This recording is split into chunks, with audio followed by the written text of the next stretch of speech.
is that?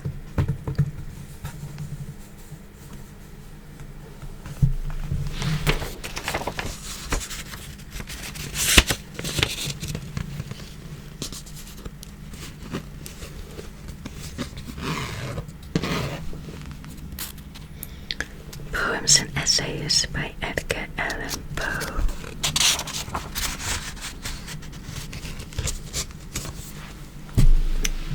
A little bit about him. Edgar Allan Poe, born in Boston, USA on 19th January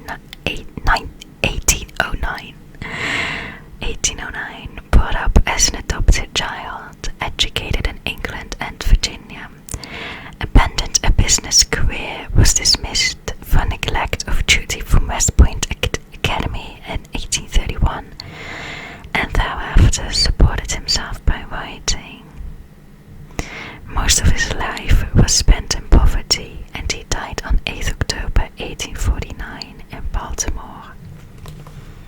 Well, that's a bit depressing.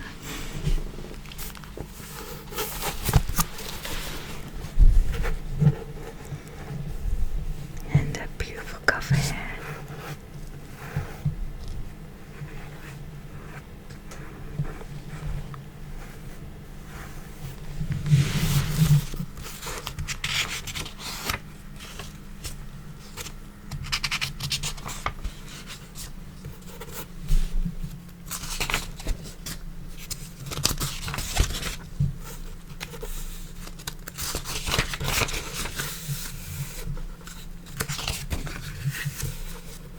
Out of focus again.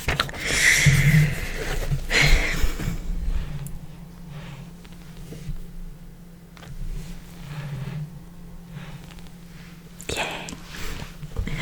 Okay. The first poem is called To Helen. Helen, thy beauty is to me like those Nisaean barks of yore, that gently o'er perfumed sea the weary wayworn wanderer bore to his own native shore.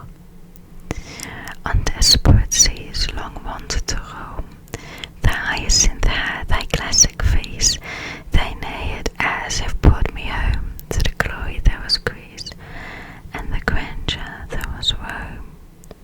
Lo, in yon brilliant window niche, how statue-like I see thee stand, the agate lamp within thy hand, ah, Psyche from the regions which are holy land. Beautiful love poem. It's fine, I can stay out of focus.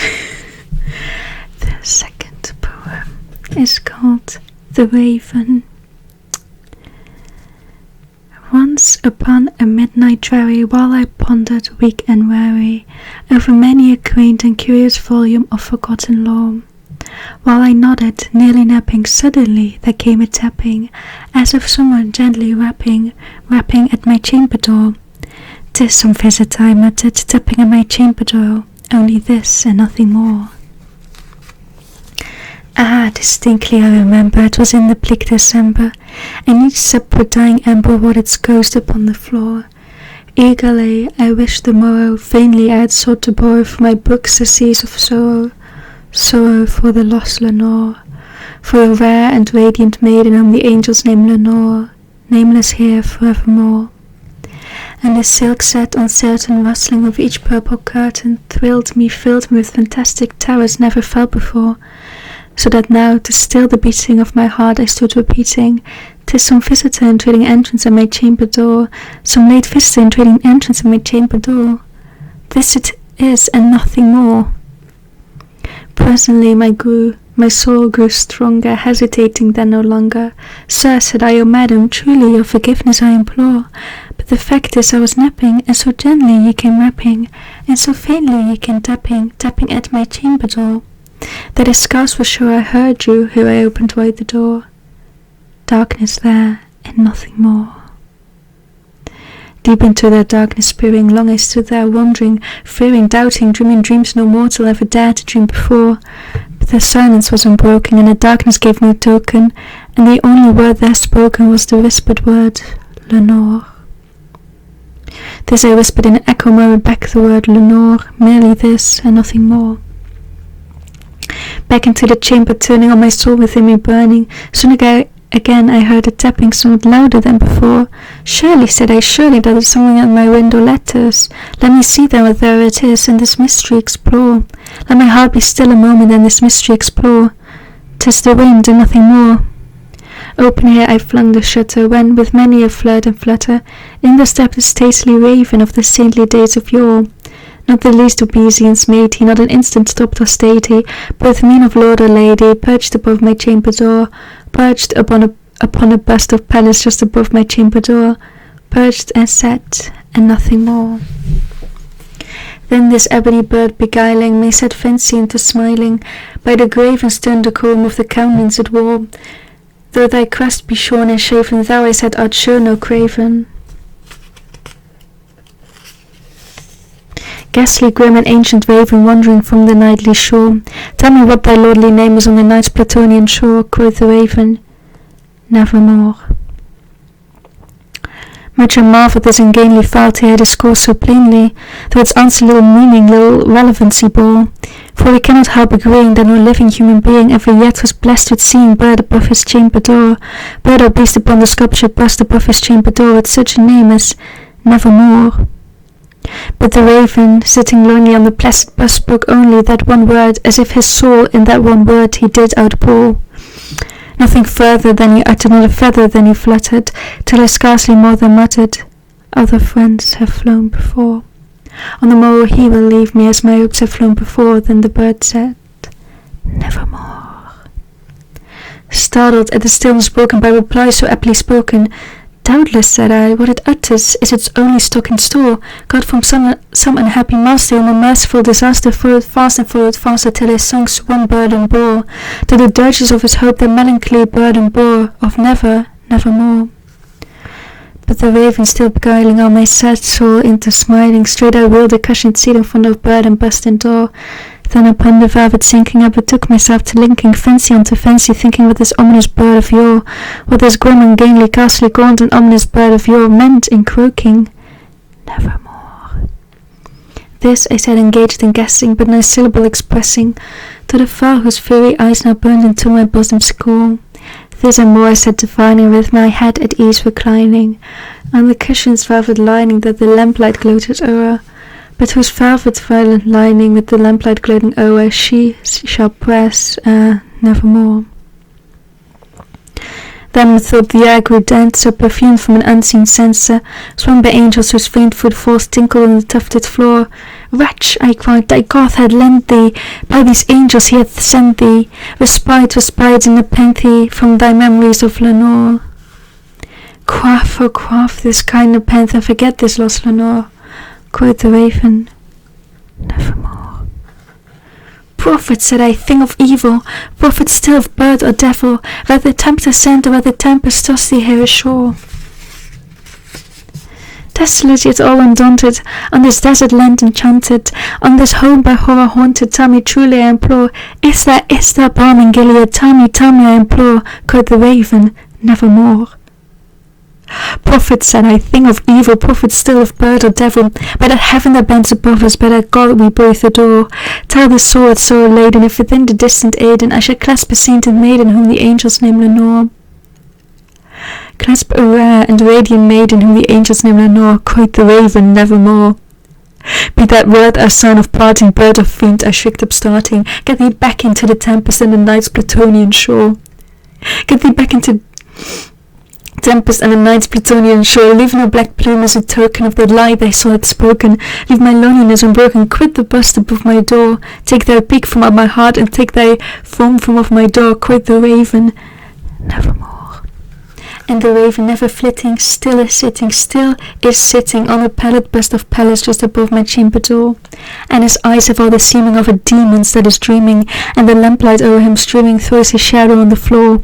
And my soul from out that shadow that lies floating on the floor shall be lifted nevermore. I really like that poem. It's kind of funny. I saw it on The Simpsons. And they told it as a horror story, which it kind of is, because it has the tapping and it's scary, and why does the raven say nevermore, and why doesn't he leave? But for me, the obvious interpretation was just, about Lot's laugh, and he's just sad. It's not scary. It wasn't scary to me when I read it. It was more sad, but I like that. Those different interpretations of it. The next one is called The Valley of Unrest. Once it smelled a silent dell where the people did not dwell. They had gone into the wars, trusting to the mild-eyed stars, nightly from their azure towers to keep watch above the flowers, in the midst of which all day the red sunlight lazily lay. Now each visitor shall confess the sad valley's restlessness. Nothing there is motionless, nothing save the airs that brood over the magic solitude. By no wind are stirred those trees that palpitate like the chill seas around the mistier breeders. By no wind those clouds are driven that rustle through the unquiet heaven, and easily from morn till even over the violets there that lie in myriad types of the human eye, over the lilies there that wave and weep above a nameless grave. They wave from out their fragrant tops, eternal dews come down in drops. They weep from off their delicate stems, perennial tears descend in gems. The next one is called Bridal Ballad. The ring is on my hand and the wreath is on my brow. Satins and jewels grand are all at my command, and I am happy now. But my Lord, he loves me well, and my Lord, he loves me well. But when first he breathed his vow, I felt my bosom swell, for the words rang as a knell, and the voice seemed his who fell in the battle down the dell, and who is happy now. But he spoke to reassure me, and he kissed my pallid brow, while a reverie came over me, and to the churchyard bore me, and I sighed to him before me, thinking him dead to delore me. Oh, I am happy now. And thus the words were spoken, and this the plighted vow. And though my faith be broken, and though my heart be broken, behold the golden token that proves me happy now. Would God I could waken, for I dream I know not how, and my soul is sorely shaken, lest an evil step be taken, lest the dead who is forsaken may not be happy now.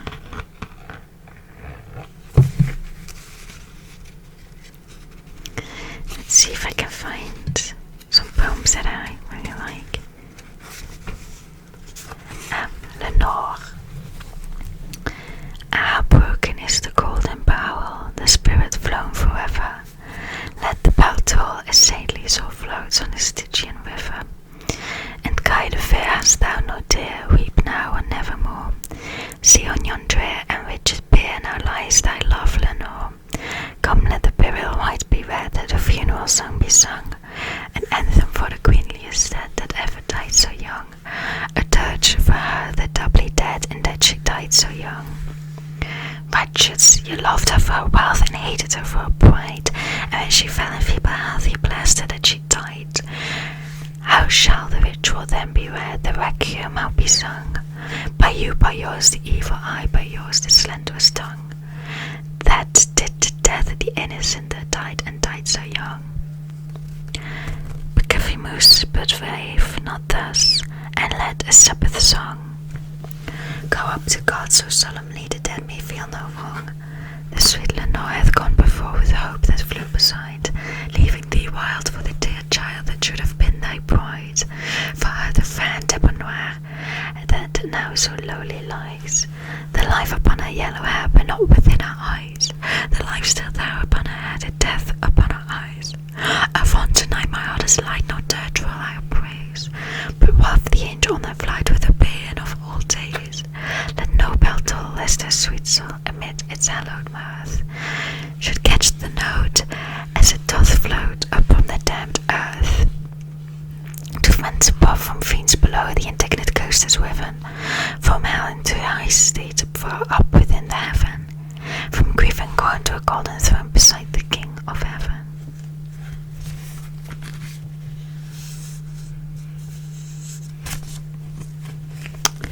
Next one is called Dreamland.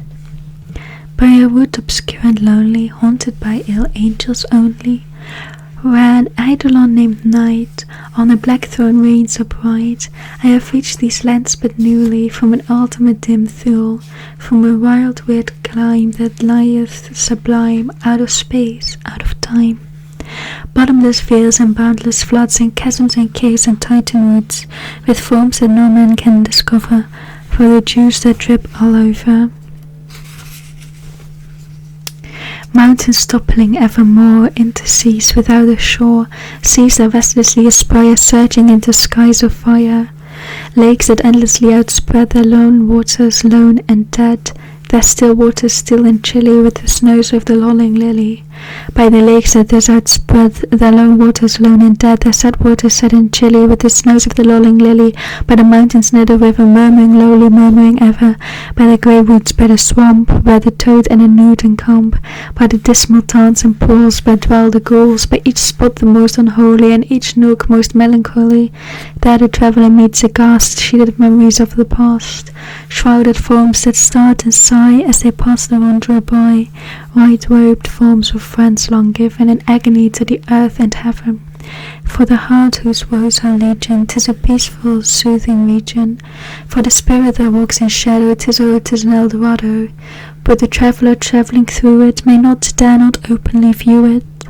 Now if its mysteries are exposed to the weak human eye enclosed, so wills its king who hath forbid the uplifting of the fringed lids, and thus the sad soul that here passes beholds it both through darkened glasses, by a route obscure and lonely, haunted by ill angels only, where an eidolon named Night on the black throne reigns upright. I have wandered home both newly from this ultimate dim thule.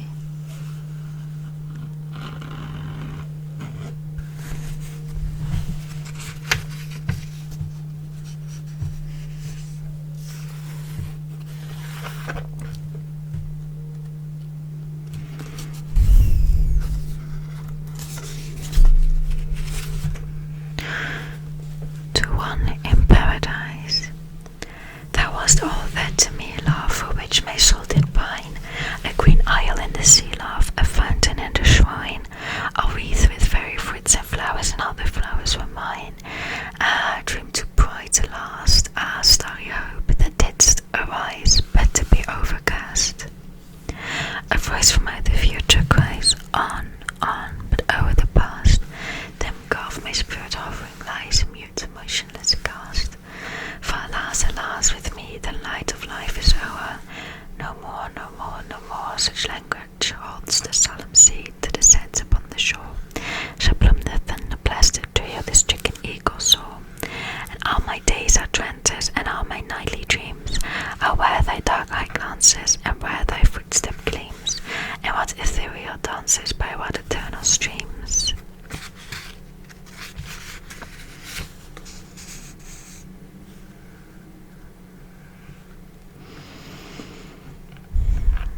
Eulalie, I think that's how it's pronounced. I dwelt alone in a world of moan, and my soul was a stagnant tide, till the fair and gentle Eulalie became my blushing bride, till the yellow-haired young Eulalie became my smiling bride. Ah, less bright, the stars of the night, than the eyes of the radiant girl, and never a flake that the vapor can make with the mountains of purple and pearl can vie with the modest Eulalie's most unregarded curl, can compare with the bright-eyed Eulalie's most humble and careless curl. Now doubt, now pain come never again, for her soul gives me sigh for sigh, and all day long shines bright and strong, Astarte within the sky. Whatever to her dear Eulalie upturns her matron eye, while ever to her young Eulalie upturns her violet eye.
I saw thee once only years ago. I must not say how many, but not many. It was a July midnight, and from out a full-orbed moon that like thine own soul soaring, sought a precipitate pathway up through heaven, there fell silvery silken veil of light, with quietude and sultriness and slumber, upon the upturned faces of 1,000 roses that grew in an enchanted garden, where no wind dared to stir unless on tiptoe fell on the upturned faces of these roses, that gave out in return for the love light their odorous souls in ecstatic death. Fell on the upturned faces of these roses that smiled and died in this parter, enchanted by thee and by the poetry of thy presence. Clad all in white upon a violet bank, I saw thee half reclining while the moon fell on the upturned faces of the roses, and on thine own upturned, alas, in sorrow. Was it not fate that on this July midnight, was not fate whose name is also sorrow, that bade me pause before thy garden gate to breathe the incense of those slumbering roses? No footstep stirred the hated world all slept, save only thee and me, O heaven, O God, how my heart beats in coupling those two words. Save only thee and me. I paused, I looked, and in an instant all things disappeared. Our bare mindless garden was enchanted. The pearly lustre of the moon went out the mossy banks and the meandering paths, the happy flowers and the piney trees. We see no more the very roses' odors died in the arms of the adoring airs. All expired, save thee, save less than thou. Save only the divine light in thine eyes, save but the soul in thine uplifted eyes. I saw but them, they were the world to me. I saw but them, so only them for hours, so only them until the moon went down. What wild hard history seemed to lie unwritten upon those crystalline celestial spheres. How dark a war, yet how sublime a hope, how silently serene a sea of pride, how daring an ambition, yet how deep, how fathomless a capacity for love. But now at length it did die and sank from sight into a western couch of thundercloud, and thou, a ghost amid the entombing trees, didst glide away, only thine eyes remained. They would not go, they never yet have gone, lighting my lonely pathway home that night. They have not left me as my hope have since. They follow me, they lead me through the years. They are my ministers, yet I, their slave. Thou officest to illumine and enkindle my duty to be saved by their bright light, and purified in their electric fire, and sanctified in their Elysian fire. They fill my soul with beauty, which is hope, and are far up in heaven the stars I kneel to, in the sad silent watches of my night. While even in the meridian glare of day I see them sail so sweetly, scintillant Venuses unextinguished by the sun.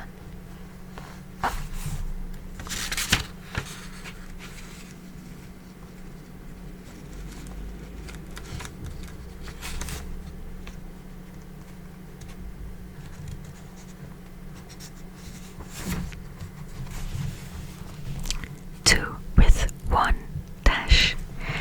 I heed not that my earthly lot hath little of earth in it, that years of love have been forgotten in the hatred of a minute. I mourn not that the desolate are happier, sweeter than I, but that you sorrow for my fate, who am a passer-by.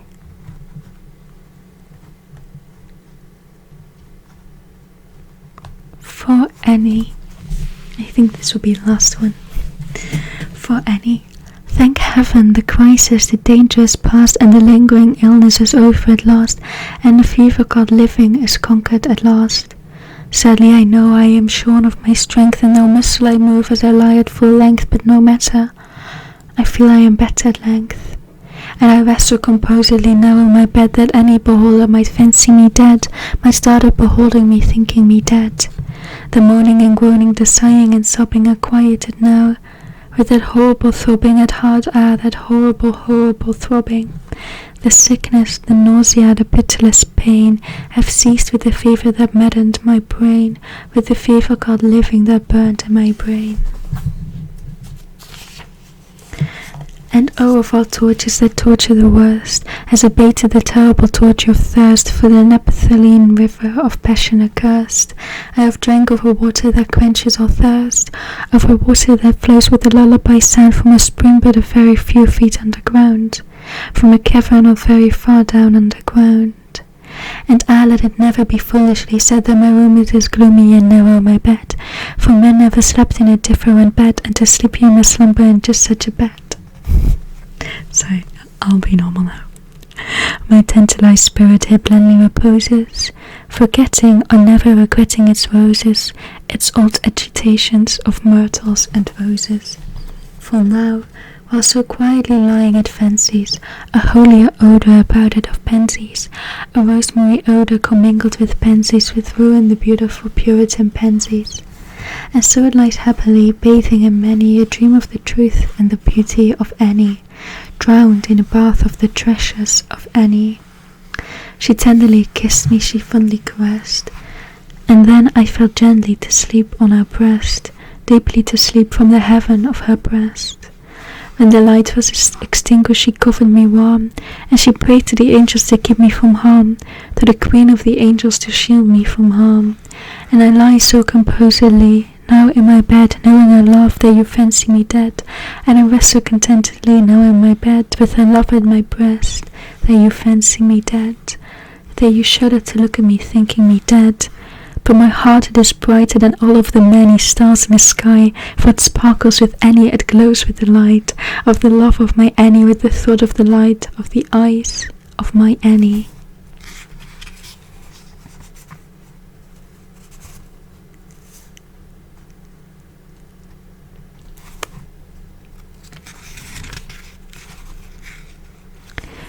Annabelle Lee, I like that one. Okay, this one will be the last one.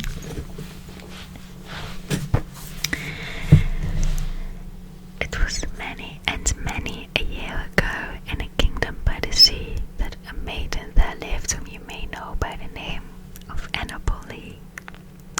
And this maiden she lived with no other thought than to love and be loved by me. I was a child and she was a child in this kingdom by the sea. We were loved with a love that was more than love, I and my Annabelle Lee, with a love that the winged sounds of heaven coveted her and me.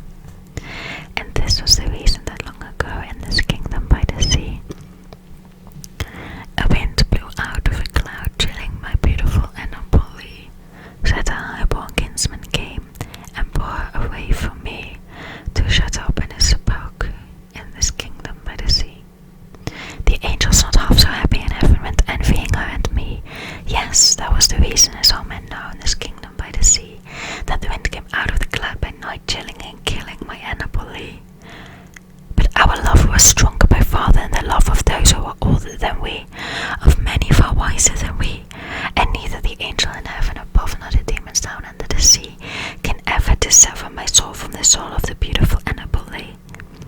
For the moon never beams without bringing me dreams of the beautiful Annabelle Lee, and the stars never rise but I feel the bright eyes of the beautiful Annabelle Lee. And so on the night I lie down by the side of my darling, my life and my pride, and a sepulchre there by the sea, and a tomb by the standing sea. That was a sad note to end on.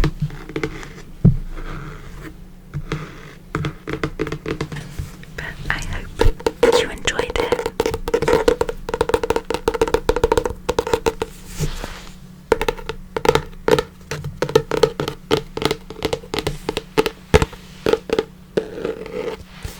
If you did, please leave a like, subscribe, comment, all that stuff. And I will see you in the next one. Next one.